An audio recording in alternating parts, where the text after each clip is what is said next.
So a subscriber asked recently what's involved in replacing these door seals.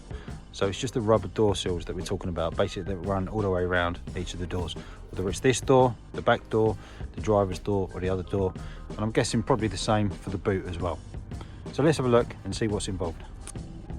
So fortunately we've got a bit of sunshine today as well because it's freezing again, and what a great day it is, we can really see our inner black. So anyway, that aside, the worst bit in changing these seals is just getting the initial pull. But what you can do is just get your finger behind that bit there, and then with that what you can do is just kind of pull it forward, and then you'll see it just start to come away, and then you can just work the whole way around. If I just come up a little bit, when it gets to a corner you can just keep going with that, that will come off, and then as it goes round you can just keep working the whole way around.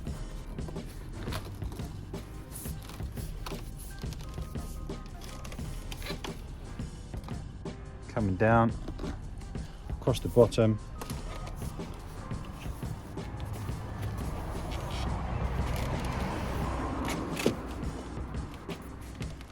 until eventually you get to the last point and away it comes.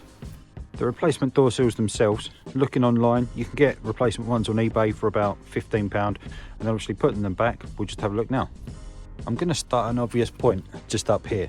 Reason being, when I look at the rubber seal itself, it's got that sharp kink in it already, and I'm going to put it back in exactly the same way that it came out, exactly the same position. Hopefully that should stop any leaks or anything like that, or prevent any leaks should I say. So obviously looking at it, when you look at the seal itself, you can see you kind of got these details in there. It's a bit difficult to see with the sun there, but you can see kind of exactly what I mean, where you've got this channel that it needs to go in, and then obviously these bits go around just to make it all waterproof and nice and airtight.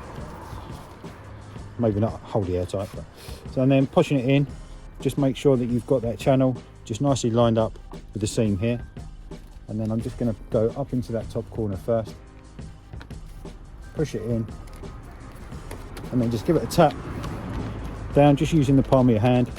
Don't need to use anything hard or sharp or anything like a hammer or whatever.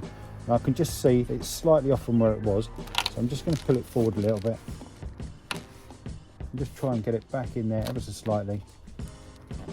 There we go, that's better, and that looks better already. So what I'm going to do is just work the rest of the way around.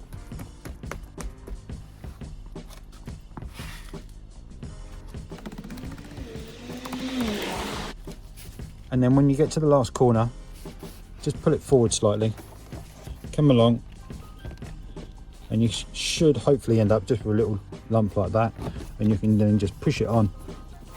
It's not difficult at all, literally takes seconds, and that's it, all back in. So once it's done, just go around again, just give it a good thump, making sure it's all seated nicely, and that's it. It's as simple as that.